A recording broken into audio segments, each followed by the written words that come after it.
Hello students, welcome to all of you. आइए आज हम स्टडी करते हैं सेंट्रल आइडिया का, जो कि क्लास 12th का poem number 2 an elementary school classroom in a slum का है, जिसके पोएट स्टेफन स्पेंडर हैं। और इस पोएम में जो है पोएट एक ऐसे स्टूडेंट्स को डिस्क्राइब किए हैं जिनका स्टडी प्रॉपरली नहीं चल पाता है। तो आइए इनके सेंट्रल आइडिया को देखते हैं। This poem has been composed by Stephen Spender. ये जो कविता है स्टेफन स्पेंडर के द्वारा कंपोज किया गया है, मतलब लिखा गया है। इन दिस पोएम, और इस कविता में the poet has presented A true picture.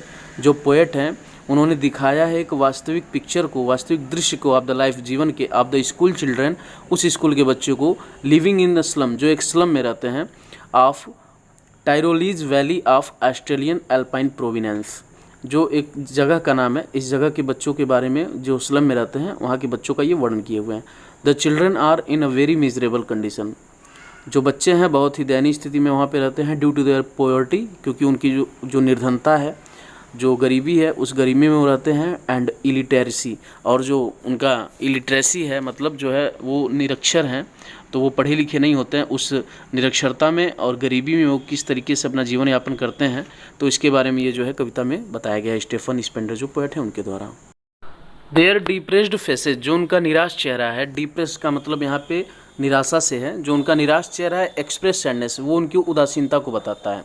They look लीन, वे बहुत दुबले पतले दिखाई देते हैं। स्किनी, स्किनी का भी मतलब दुबला पतला होता है, अपौष्टिक होता है, जो बहुत ही ऐसे दिखाई पड़ते हैं जिनका पोषण सही से ना हुआ हो। एंड बोनी, और सुंदर दिखाई पड़ते हैं। वो पतले पतले दुबले दुबले लड़के दिखाई देते हैं। They are physically very weak, वे शारीरिक रूप से बहुत ही कमज़ोर हैं। And undernourished, undernourished का मतलब जिनका पालन पोषण सही से ना हुआ हो, जैसे कोई कुपोषण का शिकार हो, इस तरीके से वो दिखाई देते हैं। He makes a frantic appeal, और तब वो जो है एक निर्भीक निवेदन करते हैं, बोल्ड रिक्वेस्ट करते हैं, to the educated and affluent section of the society. जो पोएट हैं वो सोसाइटी के उच्च वर्गीय लोगों से जो है रिक्वेस्ट करते हैं, to better the lot of the slum children through education, कि बच्चों का जो है वो बेहतर कर सकें एजुकेशन के द्वारा, मतलब बच्चों को शिक्षा दिया जाए जिससे जो है उनका ग्रो हो सके, उनका माइंड डेवलप हो सके और वो अच्छे सोसाइटी में प्रवेश कर सकें। देयर फिजिकल अपीयरेंस, जो उनका शारीरिक रूपरेखा है, जो उनका दिखावा है बॉडी का, सोज, वो प्रस्तुत करता है साइंस ऑफ देयर पॉवर्टी, उनके निर्धनता के चिन्ह को। एंड इवन द क्लासरूम, और यहाँ तक कि जो उनका क्लासरूम है, that they are in is a dull, जिसमें वो बिल्कुल डल रहते हैं, एंड अ लाइफलेस प्लेस, और वो स्थान भी उनके लिए बिल्कुल लाइफलेस नज़र आता है। द पोएट फर्दर प्रेजेंट्स, और कवि आगे प्रस्तुत करते हैं, द थीम ऑफ इनइक्वालिटी, जो असमानता की विषय वस्तु है।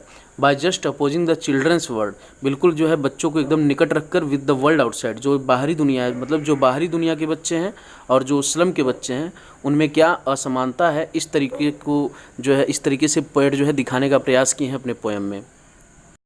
The theme of the poem, जो कविता का मुख्य विषय वस्तु है, इज़ द सोशल इनजस्टिस, वो सामाजिक अन्याय है, मतलब जो उनके साथ अन्याय हो रहा है उस चीज़ को वो दिखाते हैं। एंड क्लास, और जो वर्ग का अन्याय है, मतलब जो समाज में एक वर्ग के हिसाब से, एक जात के हिसाब से उनको स्लम के बच्चों के रूप में नज़रअंदाज कर दिया जा रहा है, उस चीज़ को दिखाने का प्रयास कर रहे हैं।